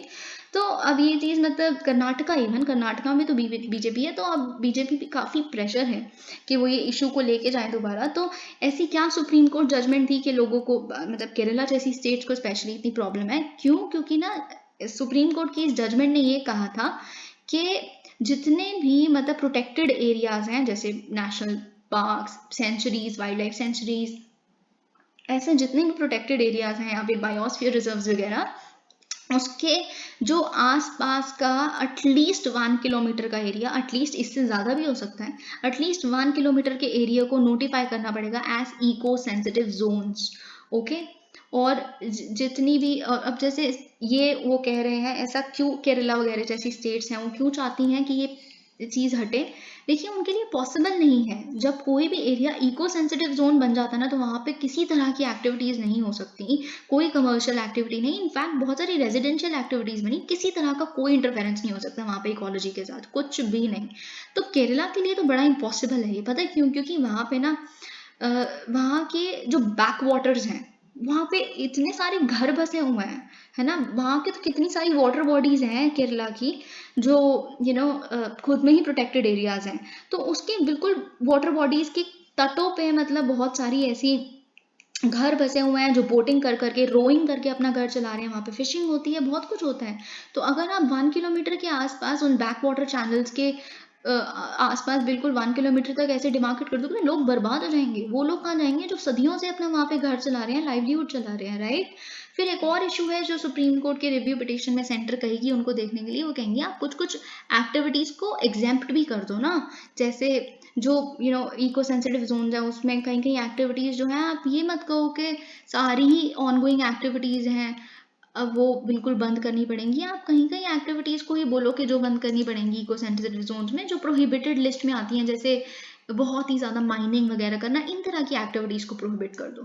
अब देखिए, कल क्या हुआ था, कल हमने एक न्यूज़ आर्टिकल पढ़ा था जिसके तहत क्या था, जो कर्नाटका हाईकोर्ट है उसने कहा था कर्नाटका की गवर्नमेंट को कि ये जो आप 2016 से लेके अभी तक एंटी करप्शन ब्यूरो चला रहे हो ना अपना, इसको हटाओ, है ना। जब लोकायुक्ता है, जैसे कि लोकपाल होता है सेंटर के स्तर पर, वैसे ही लोकायुक्ता होते हैं स्टेट्स के स्तर पर। इनका काम क्या होता है, जितना भी करप्शन चार्जेस आएंगे पब्लिक सर्वेंट्स के अगेंस्ट, इनको देखना, एग्जामिन करना, फिर अपनी सजेशंस देना और फिर उसके अगेंस्ट एक्शन दिलवाना, ठीक है। तो जब उन्होंने कहा कि ये है लोकायुक्ता है, तो आप उसको बाईपास करके एंटी करप्शन ब्यूरो की क्या जरूरत है? और वो भी ये ब्यूरो ऐसी थी कि ये 2016 में बनी थी, तो मतलब ये जो ब्यूरो है ये बिल्कुल चीफ मिनिस्टर के अंडर आती है, तो ऑब्वियसली बायस हो सकती है ना। गवर्नमेंट ऑफिशियल जब इनके पार्ट हैं, तो ऑब्वियसली आप तो किसी भी पब्लिक सर्वेंट को उठा के उसके अगेंस्ट करप्शन चार्ज लगवा दोगे, बदनाम करवा दोगे और उसको हटवा दोगे। तो this is not fine, okay. Work with the Lokayukta, ये कर्नाटका हाईकोर्ट ने कहा था, और आज कर्नाटका के चीफ मिनिस्टर ने कहा है, हाँ जी, जो कहा है हाईकोर्ट ने बिल्कुल हम तो मानते हैं उस चीज़ को। ऑलराइट, फिर हम देखते हैं, ये बहुत ही अच्छा आर्टिकल है, नो होल्ड्स बार्ड। अब देखिए क्या हुआ है कि आपको कल पता होगा, जो कल की न्यूज़पेपर में मैंने आपको कहा था कि इंडो यूएस जो प्रपोजल था एक यूनाइटेड नेशन सिक्योरिटी काउंसिल पे, ये प्रपोजल था कि आप डेजिग्नेट करिए एक जैश ए मोहम्मद डेप्यूटी चीफ को, जिनका नाम रौफ असगर है। रौफ असगर एक्चुअली मसूद अजहर, यानी कि जैश ए मोहम्मद चीफ जो हैं मसूद अजहर उनके भाई हैं। तो उस इंडिया और यूएसए ने ये प्रपोज किया था कि इनको डेजिग्नेट किया जाए ग्लोबल टेररिस्ट लिस्ट में, जो यूनाइटेड नेशन सिक्योरिटी काउंसिल की, अगर आपको 1267 सैंक्शंस कमेटी पता होगा, इसके तहत ग्लोबली डिक्लेयर किया जाता है टेररिस्ट को, ठीक है। तो इस लिस्ट में के अगर कोई भी टेररिस्ट आ गया तो फिर उनके जितने भी एसेट्स हैं उनको फ्रीज कर लिया जाता है, ट्रैवल एम्बार्गो लग जाता है, मतलब वो किसी तरह का इंटरनेशनल ट्रैवल अंडरटेक नहीं कर सकते बाई चांस वो किसी कंट्री में प्रेजेंट है। तो उस कंट्री को कम्युनिकेट करना पड़ेगा कि हमारे यहाँ पे है, तो पूरी इंटरनेशनल कम्युनिटी वर्क करेगी ताकि उनको मतलब सजा दिलवाई जाए। इन तरह की बहुत सारी चीज़ें होती हैं, टेररिस्ट फंडिंग रुकवानी पड़ती है, बड़ा कुछ होता है। तो इस कमेटी के तहत ऐसा होता है। लेकिन चाइना ने क्या कहा कि हम टेक्निकल होल्ड, अब चाइना आपको पता है P5 है, P5 का एक मेंबर है, राइट। तो चाइना ने कहा कि हम टेक्निकल होल्ड पे रखना चाहते हैं, हम ऐसा अपना वोट नहीं दे सकते इनको टेररिस्ट डिक्लेयर करने के लिए। हम इसके पहले प्रोफाइल पढ़ेंगे, क्या इंसान है, क्या केसेस रहे हैं आज तक, अगर हमें पूरी इन्फॉर्मेशन ही नहीं है अभी, हम कैसे इनको टेररिस्ट बोलते हैं, हम तो इन्फॉर्म्ड नहीं है इस चीज़ को। लेकिन जिससे साफ पता चलता है ये पाकिस्तान बेस्ड टेररिस्ट हैं, उनको ये बचाते हैं चाइना, बिल्कुल इट इज़ वेरी क्लियर, ठीक है। अब चाइना ने ऐसा करके ना, ये एडिटोरियल ऐसा कहता है कि हम इंडिया और चाइना के जो पहले ही रिश्ते इतने बेकार चल रहे हैं ना, उसमें एक लो ले आए हैं वो लोग, उसको और नीचे बिल्कुल गिरा दिया है। क्यों? क्योंकि बहुत सारी टेंशन्स चल रही हैं हम दोनों कंट्रीज़ के बीच में, राइट। 16 राउंड्स हो चुके हैं मिलिट्री कमांडर टॉक्स के, लाइन ऑफ एक्चुअल कंट्रोल के वहाँ पे, जब से गलवान वैली का जो इंसिडेंट हुआ है अप्रैल 2020 में, आज तक इसका कोई कंक्लूसिव वो नहीं निकला रिजल्ट, तो अभी तक रिजॉल्व नहीं हुआ ये स्टैंड ऑफ। फिर अगर हम देखें कि ये जो अभी मैरीटाइम स्फीयर में हमारा काफ़ी टफ चल रहा है, क्योंकि आपको पता होगा कि श्रीलंका के हम्बनटोटा पोर्ट पे जो वहाँ पे एक चाइनीज़ वेसल जिसका नाम युवांग वांग 5 है, वो वहाँ पे रुकने वाली थी अगस्त 11 को। और वो एक सर्वेलेंस वेसल है जिसे ये कह के शील्ड कर रहे हैं कि हम तो रिसर्च एंड डेवलपमेंट एक्टिविटी कर रहे हैं, हम तो सैटेलाइट रिसर्च के लिए कर रहे हैं, but it is not, it is actually a surveillance vessel जो हमारे ही नेबरली वाटर्स में आके हम पे ही नज़र रख सकती है और हमारे ही इंटरनेशनल पोजिशन को वीकन कर सकती है। तो इस केस में भी हम काफ़ी, और फिर श्रीलंका ने कहा नहीं, फिर चाइना ने कहा कि आप श्रीलंका और हमारे रिश्तों के बीच में क्यों पड़ रहे हो, हमें ये एक्सपेक्टेड नहीं था। So this is Chinese stand. और बहुत कुछ हमारे बीच में वैसी बहुत सारी टेंशन चल रही है। हाँ, ट्रेड के लेवल पे, बायलेटरल ट्रेड के लेवल पे वो हम काफ़ी अच्छा कर रहे हैं, हम तो इनफैक्ट ट्रेड डेफिसिट में ही है, आपको पता है इंडिया, हम तो इतना इम्पोर्ट करते हैं, एक्सपोर्ट कम करते हैं, राइट। तो कोविड-19 के बाद तो जो उस टाइम पे थोड़ा बहुत ट्रेड कम हो गया था, अब तो वो भी बढ़ गया है। और जो पर ऐसा है कि और ट्रेड में वैसे बायलेटरल ट्रेड सही चल रहा है, लेकिन एक और दिक्कत है। क्यों? क्योंकि जो चाइना के जो टेक्नोलॉजी मेजर्स हैं, जैसे आपको पता होगा Xiaomi वगैरह और ये ओप्पो वगैरह जैसी कंपनीज हैं, इनके अगेंस्ट बहुत सारी रेड्स डल रही हैं एनफोर्समेंट डायरेक्टरेट द्वारा और इनकम टैक्स अथॉरिटीज़ द्वारा, क्योंकि ये टैक्स इवेजन, ट्रांसफर प्राइसिंग, इन तरह के एक्टिविटीज़, आपको थोड़ा सा गूगल कर लेना है इन सब के बारे में, और ट्रांसफर प्राइसिंग वगैरह एक्टिविटीज़ में इन्वॉल्व हैं, बहुत सारे फिनेंशियल क्राइम्स में इन्वॉल्व हैं। और फिनेंशियल क्राइम जैसे इनफैक्ट कहीं केसेस ये कहते हैं, अगर आप थोड़ा सा भी वाकिफ हैं पिछले 1-2 साल की न्यूज़ से, तो इन्होंने अपने एम्प्लॉयज़ को उनकी ड्यू सैलरीज भी नहीं दी। So there were huge protest in their institutional area. तो बहुत कुछ ऐसा भी चल रहा है, इन्होंने बहुत घपले की हैं ऐसे। At a time when bilateral trust is already in such deficit comes China's decision to stop an important terror listing। और ये सिर्फ 2 महीनों के बाद आया है, जब बीजिंग पहले भी एक इंसान की, एक टेररिस्ट की डेजिग्नेशन को रोक चुके हैं, जो लश्कर ए तैयबा के जो डेप्यूटी चीफ थे अब्दुल रहमान मक्की, उनके केस में भी इन्होंने ये कहा कि हम टेक्निकल होल्ड पे रखना चाहते हैं, हम सोच समझ के डिसीजन लेंगे। तो बस मतलब ये चाइना तब कर रहा है जब उनको पता है कि हमारे लिए, इंडिया के लिए कितने एक्सट्रीमली सीरियस टॉपिक्स हैं ये, आप तब ये कर रहे हो। आपको ये पता है कि कितने मेजर अटैक्स इन तरह के लश्कर तैयबा और जैश मोहम्मद जो है हम पे, कितने तरह के, हमारे पार्लियामेंट अटैक्स, कितने तरह के अटैक्स हो चुके हैं 1990 से अभी तक। कश्मीर में क्या चल रहा है, पर China is insensitive completely to our serious problems, है ना। और आपको पता है ये जो असगर है, रौफ असगर, ये जो डेप्यूटी चीफ हैं, ये एक्चुअल में आपको पता होगा कि इन्होंने क्या किया था। आपको अगर थोड़ा सा भी नॉलेज हो, जो कांडाहार हाईजैकिंग के बारे में हम सुनते हैं, जो हमारी इंडियन एयरलाइंस की एक फ्लाइट थी IC814, मैं आपको चलो थोड़ा सा बता देती हूँ इस टाइम पे हुआ क्या था। कि ये फ्लाइट चली थी काठमांडू, यानी कि नेपाल की कैपिटल से, और इसने आना था दिल्ली में, ठीक है।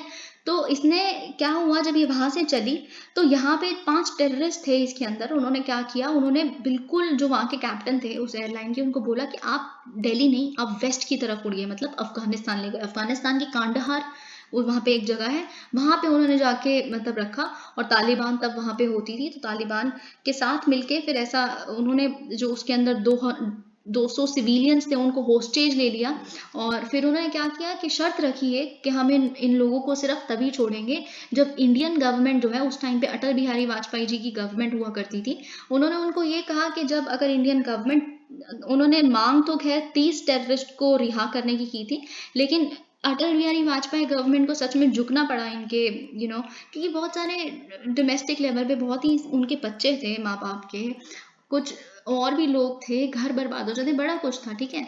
प्लेन क्रैश होना अलग बात है, तब गवर्नमेंट कुछ नहीं कर सकती दुख व्यक्त करने के, पर जब आपको पता है कि आपके यहाँ के लोग वहां पे होस्टेज लिए गए हैं, जब आपकी आंखों के सामने वीडियो बना के मारा जाएगा, तो आप नहीं वो कर सकते। तो अटल बिहारी वाजपेयी ने फिर 3 टेररिस्ट को रिलीज किया था, जिसमें इनके भाई यानी कि मसूद अजहर भी रिलीज हुए थे, ठीक है।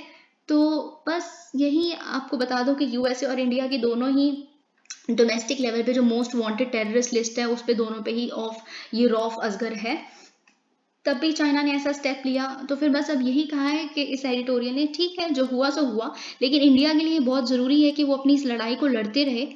वो दोनों मक्की और असगर को दोनों को डेजिग्नेट करवाने के लिए डटे रहें, और भी जो स्टेप्स पॉसिबल हैं वो अपना फेथ ना लूज करें इस प्रोसेस में, जो 1267 सैंक्शंस कमेटी के तहत की जाती है, उस प्रोसेस में अपना फेथ लूज ना करें। एक ऑप्शन ये है इंडिया के पास कि वो इंटरनेशनल लेवल पे अपना प्रेशर और अप कर दें, है ना। जैसे कि आपको पता होगा जो एक कंबोज डी हमारी डिप्लोमेट थी, उन्होंने पीछे बोला भी कि डबल स्टैंडर्ड्स चलते हैं यहाँ पे चाइना वगैरह जैसे यूएनएससी के, कि वो वैसे कहते हैं हम टेररिस्ट के खिलाफ है लेकिन पाकिस्तान के टेररिज्म को सपोर्ट करते हैं। ऐसा भी बहुत कुछ ऐसी तरह के प्रेशर बनाते रहें, जहाँ जाएंगे बात करें टेररिज्म के ऊपर, और गार्नर करें को स्पॉन्सर्स इस लिस्टिंग की, टेररिस्ट लिस्टिंग की। इस लिस्टिंग को ऑलरेडी पता है आपको 14 लोगों ने यूएनएससी के तो स्पॉन्सर किया ही था, बस एक चाइना ही तो नहीं है, 15 में से 14 तो थे ही, तो फिर और लोगों को आप इकट्ठा करिए। आप एक और चीज कर सकते हैं, आप जो 1267 सैंक्शंस कमेटी जो है उसके प्रोसीजर को थोड़ा चेंज करने की कोशिश करें। अब तो आप एक नॉन परमानेंट मेंबर भी हैं, टेम्परेरी मेंबर है, आपको पता है इंडिया यूएनएससी का, तो आप कोशिश कर सकते हैं कि उसके प्रोसीजर को वो करें, ताकि वो किसी भी सिर्फ एक कंट्री को अलाउ ना करे 15 में से कि वो होल्ड बैक कर सके इतनी इंपॉर्टेंट टेरर लिस्टिंग्स को विदाउट एनी ड्यू कॉज कि हम टेक्निकल होल्ड पे रख रहे हैं। सिर्फ एक चाइना ही तो नहीं है ना, बाकी 14 की 14 थी, तो आप कोशिश करें कि इन तरह का चेंजेस लाया जा सके, है ना। फिर एक थर्ड ऑप्शन ये है कि आप क्या कर सकते हैं, आप डायरेक्ट डायलॉग्स ओपन करिए चाइना और पाकिस्तान के साथ बायलेटरल लेवल पे, ठीक है।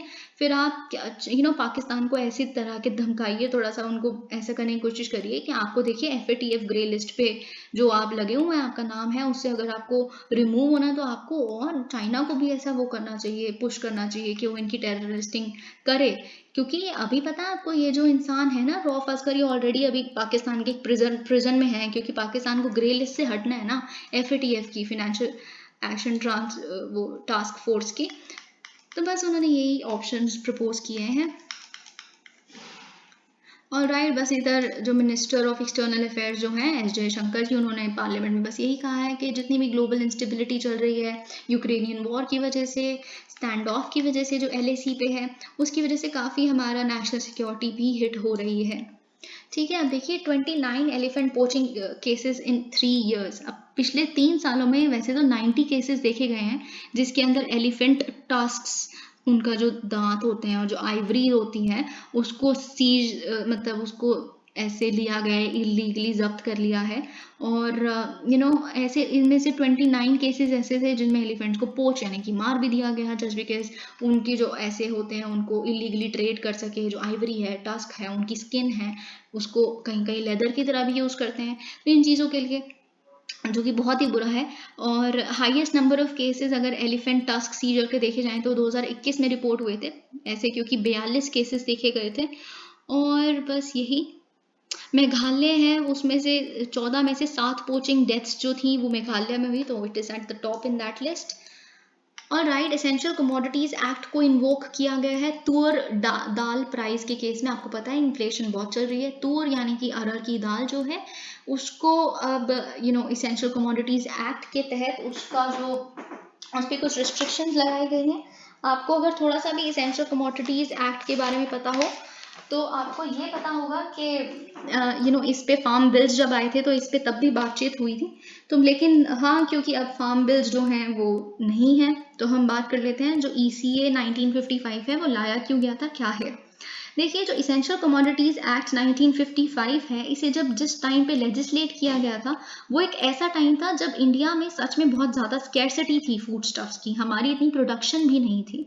हाँ, ये बिल्कुल इंडिपेंडेंस के टाइम की बात हो रही है।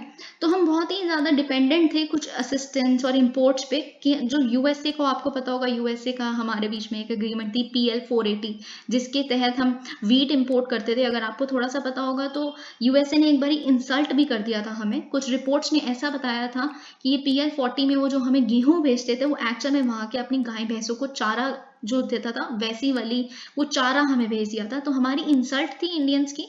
तो हम इतना कुछ चल रहा था, इसीलिए ग्रीन रेवोल्यूशन भी आया था, आपको पता है। तो फिर ऐसा था कि इन तरह की चीज़ें ना हो, तो बहुत लोग इसका फ़ायदा भी उठा रहे थे, क्योंकि फूड प्रोडक्शन बहुत कम था। तो बहुत लोग होर्डिंग करते थे, ब्लैक मार्केटिंग करते थे फूड स्टफ्स की। ऑब्वियसली जब इतनी कमी है सप्लाई की किसी चीज़ की, तो अगर आपके पास थोड़ी सी भी है तो फिर आप बहुत महंगे में बेच सकते हो।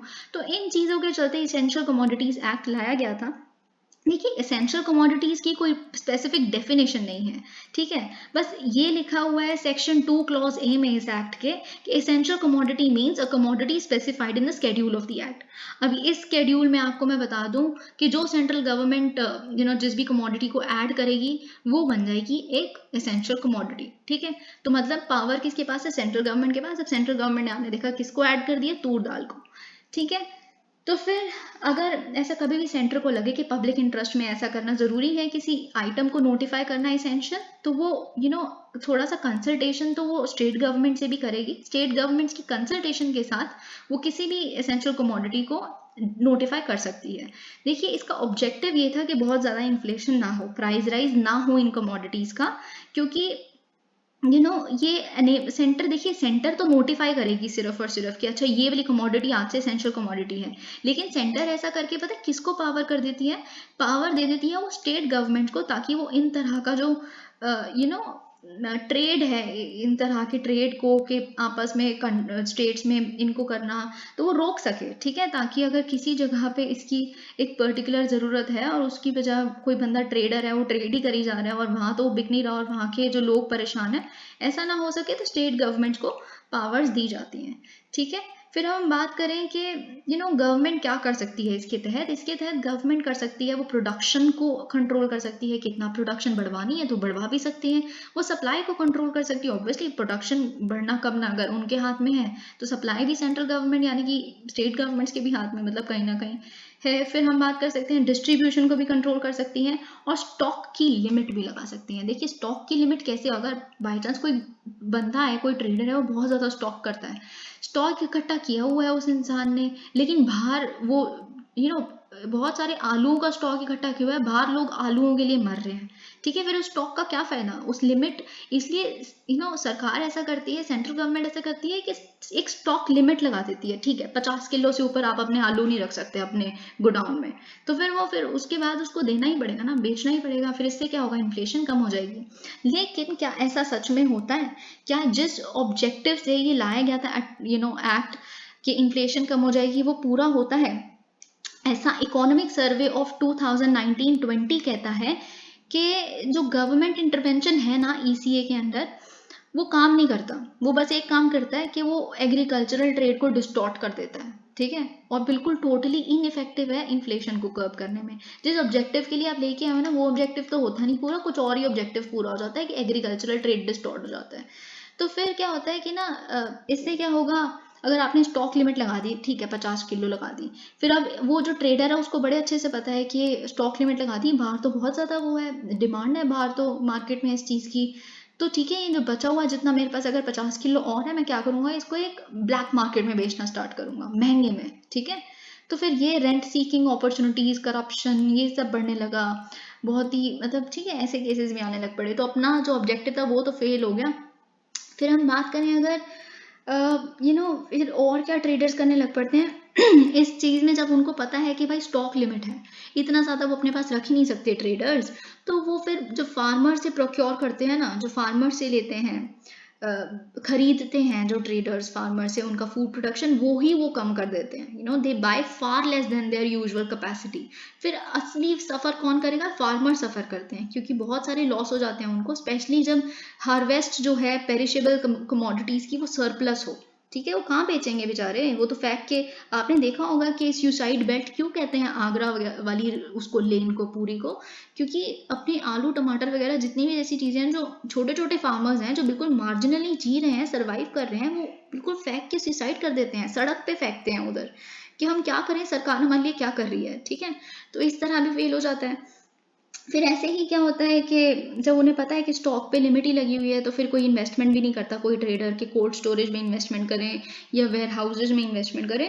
तो इससे भी तो इन्हीं इश्यूज को सॉल्व करने के लिए पता है आपको, पार्लियामेंट बिल लेके आया था, एसेंशियल कमोडिटीज अमेंडमेंट बिल 2020 में, जिनको प्रोटेस्ट के चलते हुए इन चीज़ों को मतलब ऑब्वियसली वो बिल वापस ले लिया गया।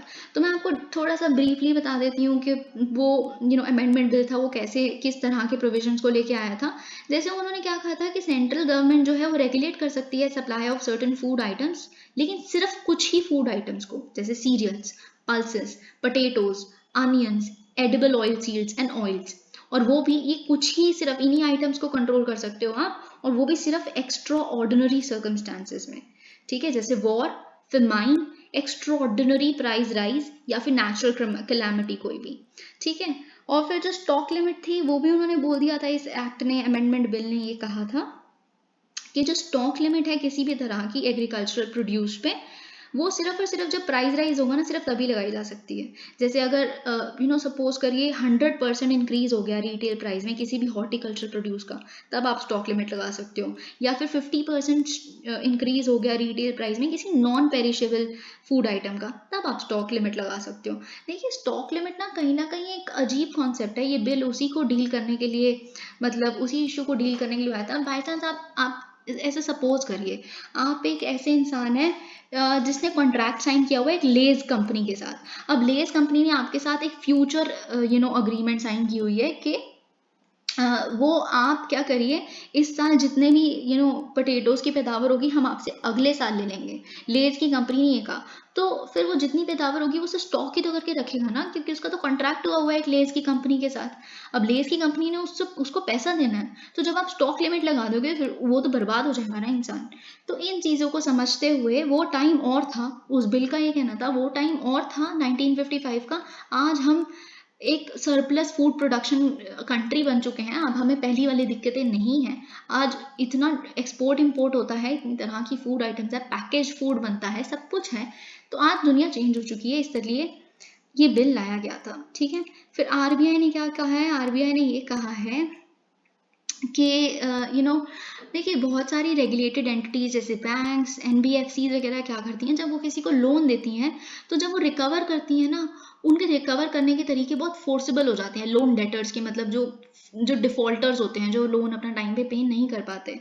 तो आरबीआई ने ये कहा है, देखिए, आप बेफालतू पब्लिकली ह्यूमिलिएट नहीं कर सकते जो इंसान, मतलब उन्होंने कुछ गाइडलाइंस निकाली हैं, जैसे you can not do any act which humiliate publicly और intrude upon the privacy of the daters family members. कई लोग तो फैमिली मेंबर्स को थ्रेटन करना शुरू कर देते हैं, कई एनबीएफसी जो कंपनीज वगैरह जो लोन देती हैं लोन वापस निकालने के लिए, तो बहुत करते हैं, वो फ्रेंड्स को भी कॉल करने लग पड़ते हैं। तो आप ऐसा नहीं कर सकते। आरबीआई ने ये कहा है कि आप किसी भी इंसान ने जिससे आपसे लोन बोरो किया है, आप उसको 8 बजे सुबह के पहले और शाम के 7 बजे के बाद कॉल भी नहीं कर सकते। It will be deemed as harassment and intimidation.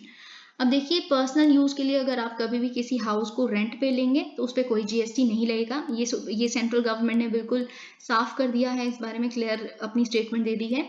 लेकिन हाँ, अगर आप किसी घर को एक कमर्शियल या फिर बिजनेस अपॉर्चुनिटी के लिए रेंट पे लेंगे तो उस पर आपको जीएसटी भरना पड़ेगा। अब आपको बता दें कि सेंटर ने बिगिन किया है एक स्माइल 75 इनिशिएटिव। आपको पता है हम आज़ादी का अमृत महोत्सव बना रहे हैं, तो हम ये आपको पहले बता देती हूँ कि हमारे देश में बेगर्स का क्या, पहले तो आपको ये जानना जरूरी है कि स्माइल की फुल फॉर्म क्या है। ठीक है, स्माइल की फुल फॉर्म है support for marginalised individuals for livelihood and enterprise. ठीक है, तो इसका आपको ये समझ आ गया होगा कि रिहेबिलिटेशन ऑफ बेगर्स के लिए है। तो स्माइल 75 इनिशिएटिव पहले मैं बता देती हूँ इसमें क्या है। इसमें क्या होगा कि कॉम्प्रिहेंसिव रिहैबिलिटेशन किया जाएगा जो इंसान बेगिंग में इन्वॉल्व है 75 आइडेंटिफाइड म्यूनिसिपैलिटीज़ में। उनको अवेयर किया जाएगा कि किन तरह की इकोनॉमिक अपॉर्चुनिटीज़ हैं, किन तरह की स्किल डेवलपमेंट अपॉर्चुनिटीज़ हैं जो आपके लिए सरकार रन कर रही है। आप उसमें प्लीज़ खुद को एनरोल करिए। बहुत कुछ उनको बताया जाएगा, उनको बताया जाएगा कि आपके लिए शेल्टर होम्स भी हैं, ये सब कुछ। तो अभी हम जान लेते हैं कि हमारे देश में बेगर्स की क्या संख्या है, क्या है सब कुछ। तो सेंसस 2011 ये बताता है कि भारत में टोटल नंबर ऑफ बेगर्स हैं जो वो 4,13,670 हैं, जिसमें से मेल्स ज़्यादा हैं, फीमेल्स कम है। मेल्स अराउंड 2.5 लाख के करीब है, फीमेल्स 1,91,000 के करीब है। ठीक है, तो पर हाँ बिल्कुल इस सेंसस के बाद नंबर थोड़ा और इंक्रीज हुआ है, ऐसी अनऑफिशियल रिपोर्ट्स हैं वो ये कहती हैं। और सबसे ज़्यादा अगर मैं बोलूँ कि सबसे ज़्यादा बेगर्स कहाँ पे हैं, तो West Bengal tops in this list. Second number पे आता है उत्तर प्रदेश और थर्ड पे आता है बिहार। लेकिन अगर हम बात करें कि सबसे ज़्यादा बढ़िया जगह कहाँ पे है जहाँ पे सच में इन तरह की दिक्कतें देखी ही नहीं जाती, लोगों को इतनी दिक्कत है ही नहीं कि उनको ये बेगिंग को रिजॉर्ट करना पड़े, तो लक्षद्वीप में मेयरली 2 बेगर्स थे जब ये सेंसस अंडरटेक किया गया था। अगर हम यूटीज की बात करें तो न्यू दिल्ली में सबसे ज़्यादा लार्जेस्ट नंबर ऑफ बेगर्स हैं। और अगर हम इस स्माइल इनिशिएटिव की बात करें तो इस बजट के तहत 2021-2022 से लेके 2025-2026 तक के लिए ₹365 करोड़ एलोकेट किए गए हैं। अब इस स्कीम में, स्माइल स्कीम में 2 सब स्कीम्स हैं। एक सब स्कीम है जिसका नाम है central sector scheme for comprehensive rehabilitation for welfare of transgender persons, मतलब ये ट्रांसजेंडर कम्युनिटी के लिए भी काम करता है ये जो स्कीम है। तो क्या किया जाएगा, ट्रांसजेंडर स्टूडेंट्स जो हैं, जो क्लास 9 से लेके पोस्ट ग्रेजुएशन तक के लिए, उनको स्कॉलरशिप दी जाएंगी।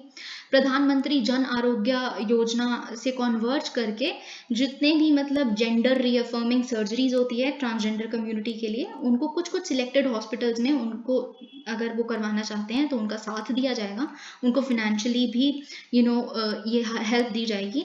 फिर अगर हम बात करें कि हाउसिंग फैसिलिटी कैसे मिलती है, हाउसिंग फैसिलिटी गरिमा गृह के रूप में, हाउसिंग फैसिलिटी को गरिमा गृह कहा गया है स्माइल के अंडर, जो ट्रांसजेंडर्स और बेगर्स दोनों के लिए ही होगी।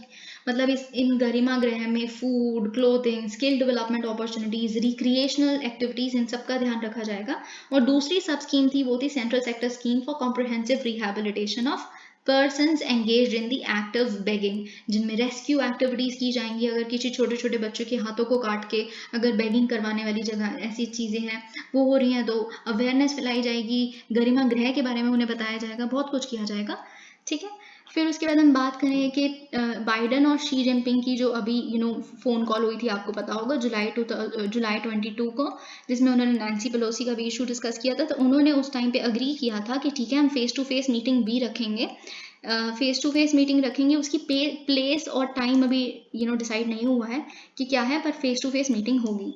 यूएस इंडोनेशिया ने मिलिट्री ड्रिल्स होल्ड की है। हमने 2 दिन पहले भी इस चीज़ के बारे में पढ़ा था कि ऐसा कुछ होने वाला है। इसका नाम है सुपर गरुड़ शील्ड एक्सरसाइज, जिसको स्टार्ट किया गया था 2009 में, लेकिन ये अभी तक की सबसे लार्जेस्ट है सिंस इट बिगैन इन 2009, क्योंकि सुमात्रा आइलैंड में जब हुई तो इंडो पैसिफिक ओशन में ही आता है सुमात्रा आइलैंड में।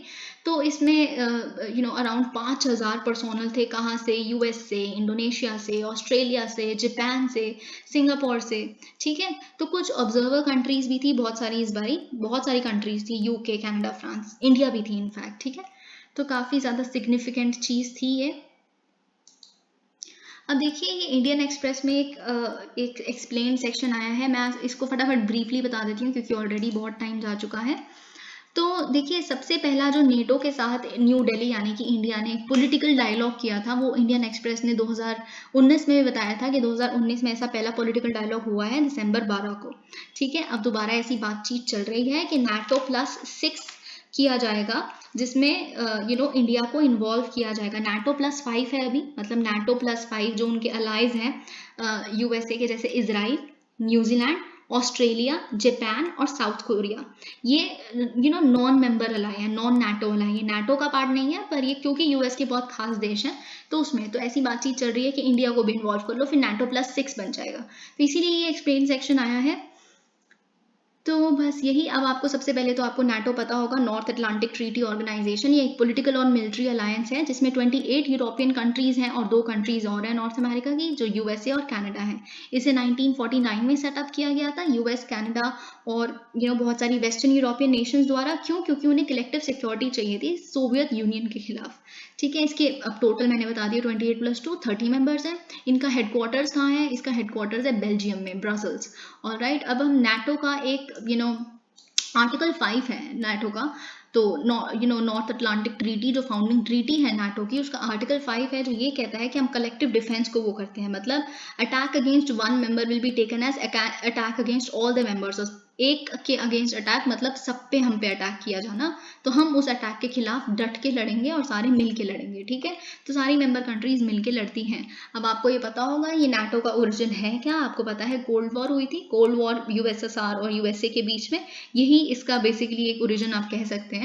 तो वर्ल्ड वॉर 2 जब एंड हुआ तो क्या हुआ था ना, यूरोपियन नेशंस जो थे, वर्ल्ड वॉर 2 तो आपको पता है बिल्कुल डिस्ट्रॉय कर दिया था यूरोपियन नेशंस को, उसने बिल्कुल खत्म कर दिया था। तो फिर उनको दोबारा से रिकवरी करनी थी। तो फिर क्या किया था यूएसए ने? क्या किया था, एक मार्शल प्लान लेके आए थे वो।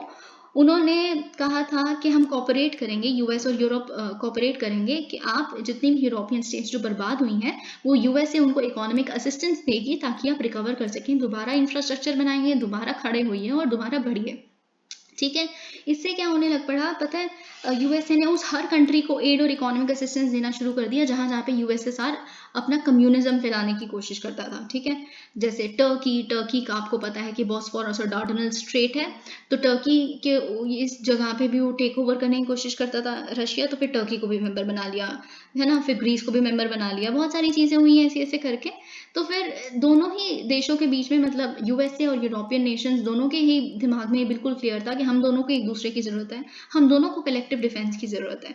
तो दोनों ने फिर बिल्कुल अपना क्या किया, एक वैंडनबर्ग रेजोल्यूशन को साइन किया जिसको यूएस कांग्रेस ने अपने हाउस में पास किया था। तो यही एक्चुअल में स्टेपिंग स्टोन है नाटो की तरफ। इसमें क्या हुआ था कि यही मतलब उन्होंने ये कहा था कि कांग्रेस में कि हम एक यूएस एक फ्री वर्ल्ड सिक्योरिटी प्रोवाइड करेगा म्यूचुअल डिफेंस अरेंजमेंट्स के तहत, जो ऑपरेट करेगी यूएन चार्टर के रूल्स के विद इन, लेकिन आउटसाइड द सिक्योरिटी काउंसिल के रूल्स, मतलब यूनाइटेड नेशन सिक्योरिटी काउंसिल। क्योंकि यूनाइटेड नेशन सिक्योरिटी काउंसिल जो है ना, वो सोवियत यूनियन, वहाँ पे यूएसएसआर के पास तो वीटो पावर थी। तो अगर किसी भी तरह का collective defence arrangement United nation security council के रूल्स एंड रेगुलेशंस के अंडर आता तो सोवियत यूनियन उसे वीटो कर देती। तो यही था वैंडनबर्ग रेजोल्यूशन। तो फिर उसके बाद बहुत कुछ ऐसा ऐसा हुआ, फिर सारी कंट्रीज ने मिलकर इसको ज्वाइन कर लिया। फिर 1949 में इसके 12 सिग्नेटरीज थे इनिशियली, लेकिन अब बढ़ते बढ़ते बढ़ते 30 हो गए। ठीक है, फिर अब बस यही सब बातें हैं। अब देखिए इंडिया और नाटो का जो बातचीत है, यूएस के कांग्रेसमैन है जो इंडियन ओरिजिन है, आर ओ खन्ना, तो उनका भी यही कहना है कि नाटो +6 में इंडिया को ऐड कर लिया जाए, क्योंकि इंडिया क्या कर रहा है, एक एक्सटेंडेड नेबरहुड पॉलिसी को अपना रहा है।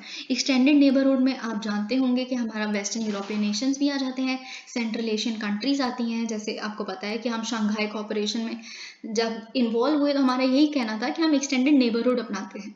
और आपको ये भी पता है कि जो यूएसए है, यूएसए का भी एक एक्सपेंशन हो रहा है। यूएसए का एक्सपेंशन क्या हो रहा है कि मेडिटेरेनियन सी के भी उस पार देखना है, आउट ऑफ एरिया ऑपरेशंस, है ना। तो वो इंडिया की तरफ आता है और इंडिया फिर यूएसए की तरफ जाती है। तो इसीलिए दोनों का एक दूसरे से वो करना बहुत ज़रूरी है, स्पेशली जब नाटो अब चाइना उसका सबसे बड़ा एग्रेसर बन चुका है। अब चाइना है एक्चुअल में उनका वो, और नहीं। ठीक है, तो थैंक यू सो मच।